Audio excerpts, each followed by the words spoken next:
Hi, how are you? Thank you for being here today. Have you ever had one of those days when you have to push yourself because you just can't seem to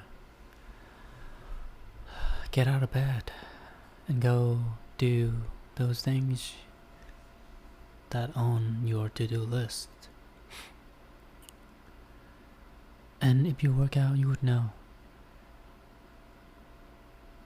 Especially on the days you don't feel like it. You don't want to go in there and suffer and putting your muscles to work.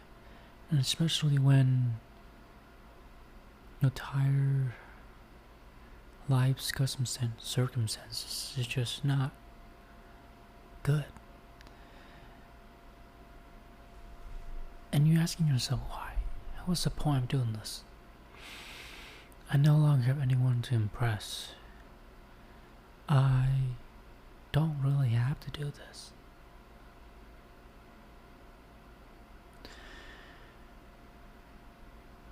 That's a dangerous place to be. But it is also a blessing at the same time. Because you realize that maybe your life was never meant to be lived for anybody but yourself. And I'm saying that, and I'm literally trying to go into the gym and look good so I can attract females. And that's one of the reasons.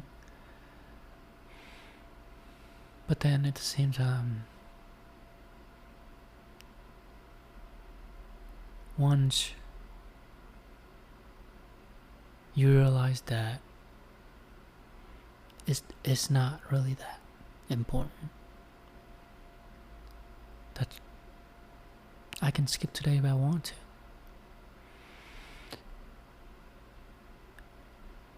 And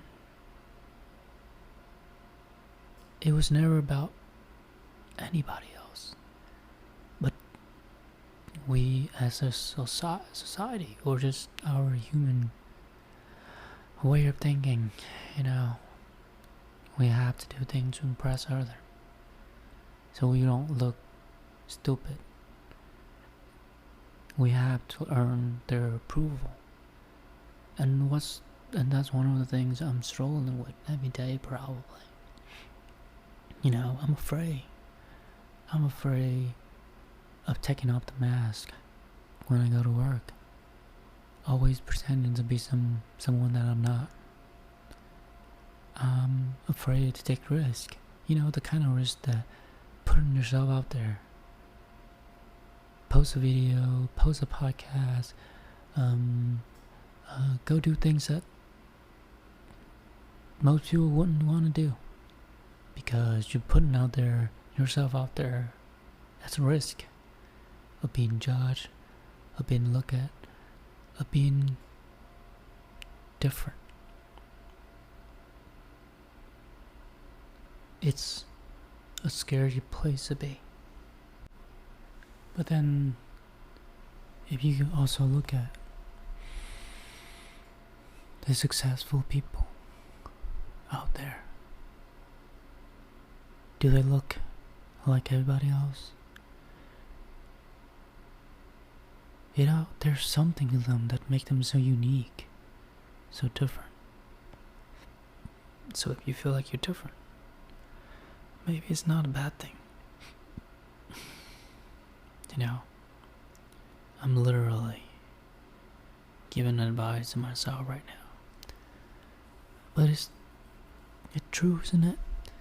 It's like, if you want to be exceptional, then you shouldn't want to be like everybody else.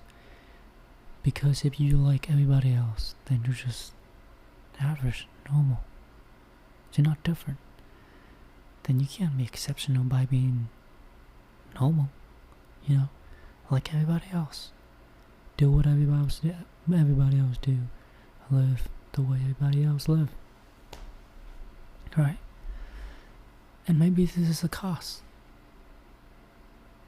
of where I want to be in life. And I'm paying the cost right now. And it's fucking suck. You're just feel like you're suffering every day. But looking back,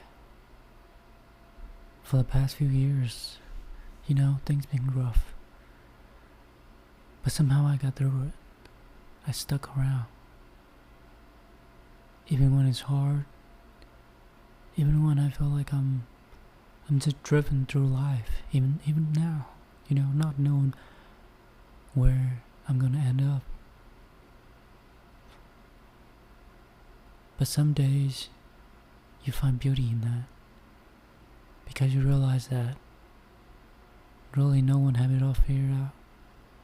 Not even the successful people. They're still struggling with their own things. We all struggle with our own life, our own problems.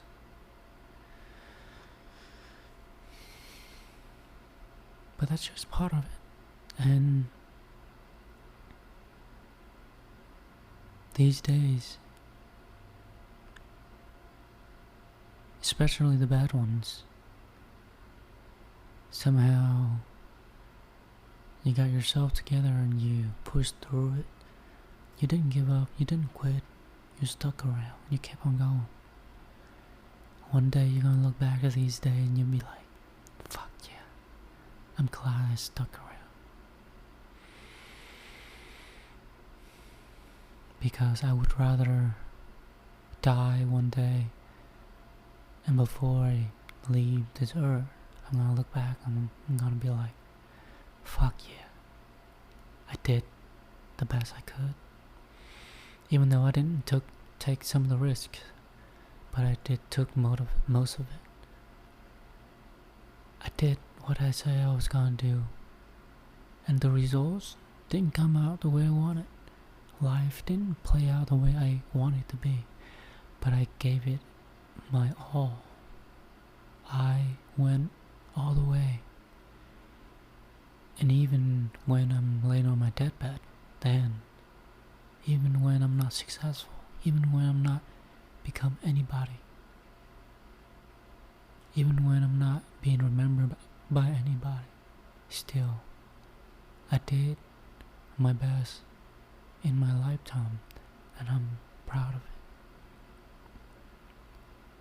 And I think that's what we should all strive for, just to be the best of who we could be. But in nowadays, in this day of age, it's so hard to lock in.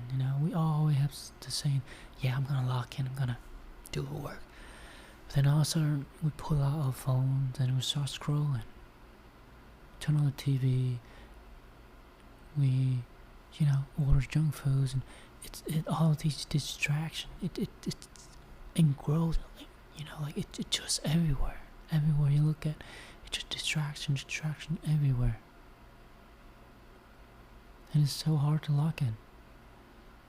And funny how yesterday at work, these kids coming in and say, 67, and then the adults will start laughing, and everyone is making joke about that numbers.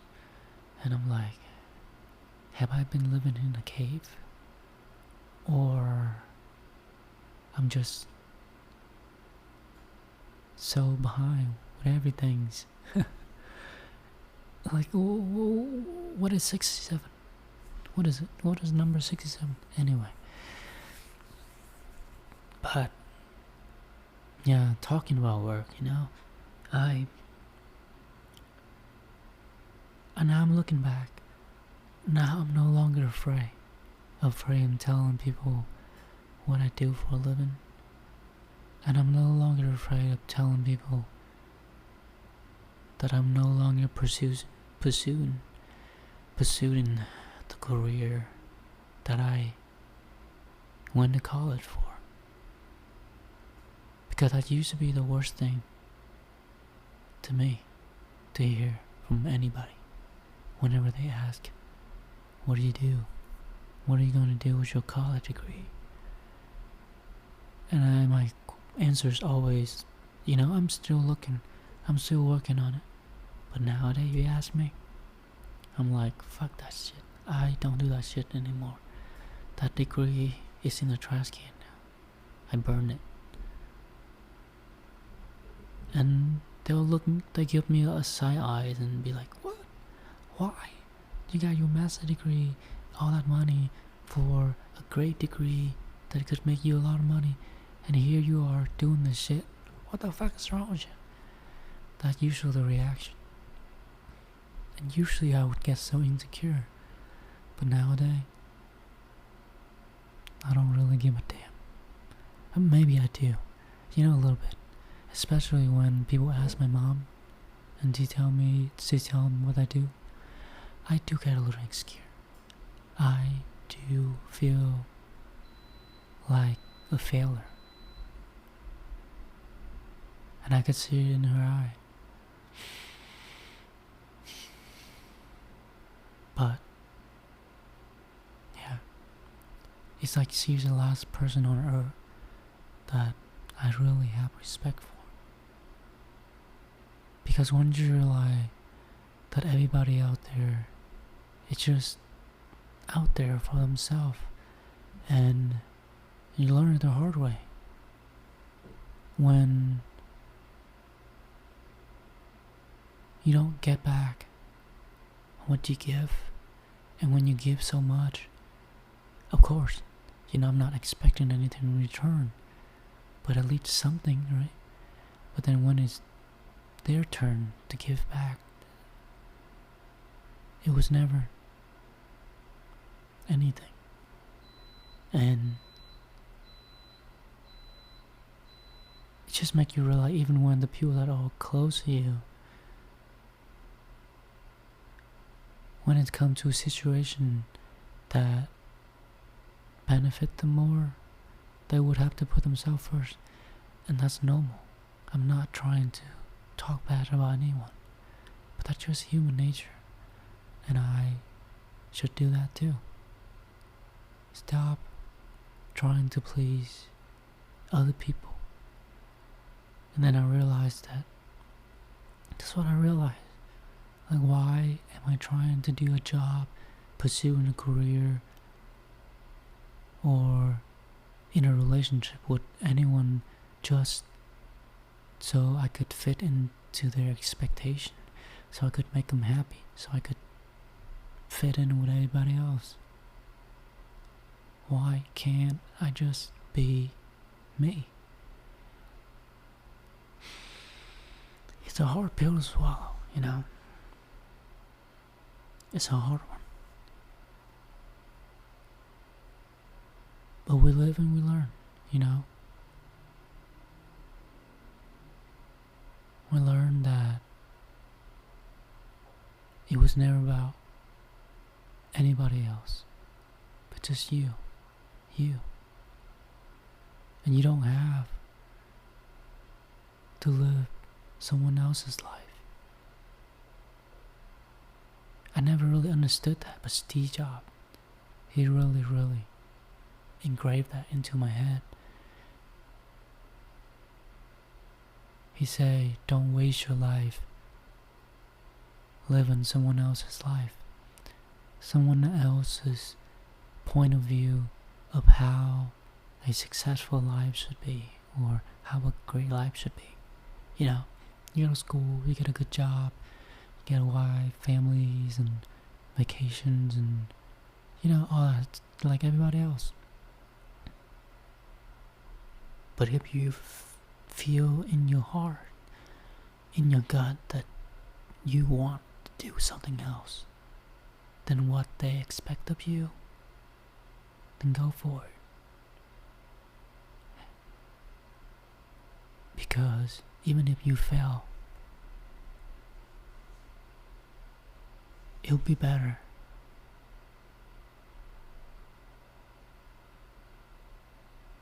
It'll be better because it is something that you wanted.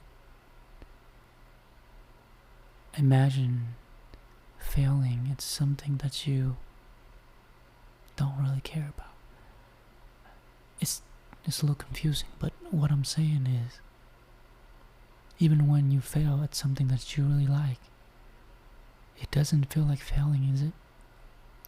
It feels like you gave it your all, and it was all worth it, because it felt right. Everything felt right, even if they gone wrong. And just like this podcast, I'm still posting every day, even though they're not that good. But you know what? That's just part of the journey. Sometimes you just gotta be delusional enough to believe that one day it's gonna happen. Because eventually I'm gonna get better and better and better, as long as I don't quit. As long as I don't stop. Because we're on episode probably 391 now. Yeah, no viewer. Oh, I got 1 follower on Spotify, 20 subscriber on YouTube, and the other platforms 0. But it's all good. It was never about the fame or monies anyway. It was just proving to myself that I have what it takes, and hoping that this could help somebody else too. Somebody else. Somebody out there that needed to hear it. Just so they know that they're not alone.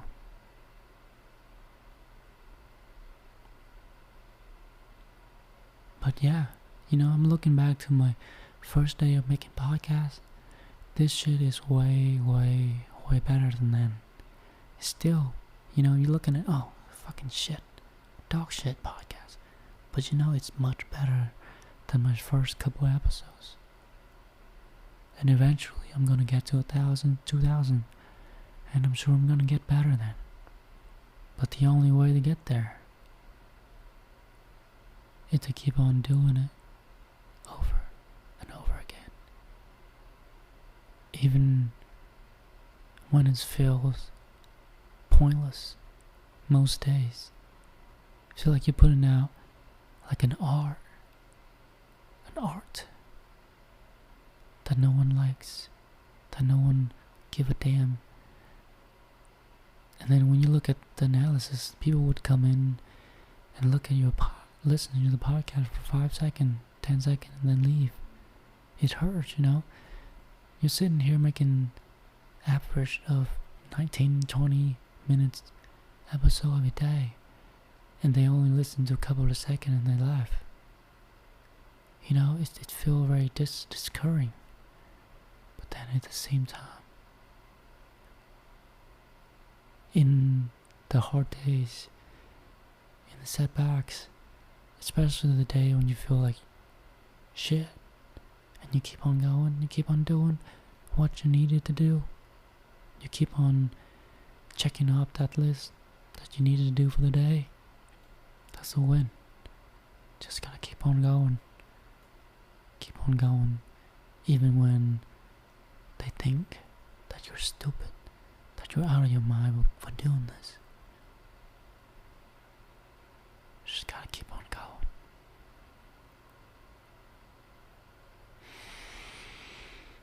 Thank you for listening, and I hope I'll see you in the next one.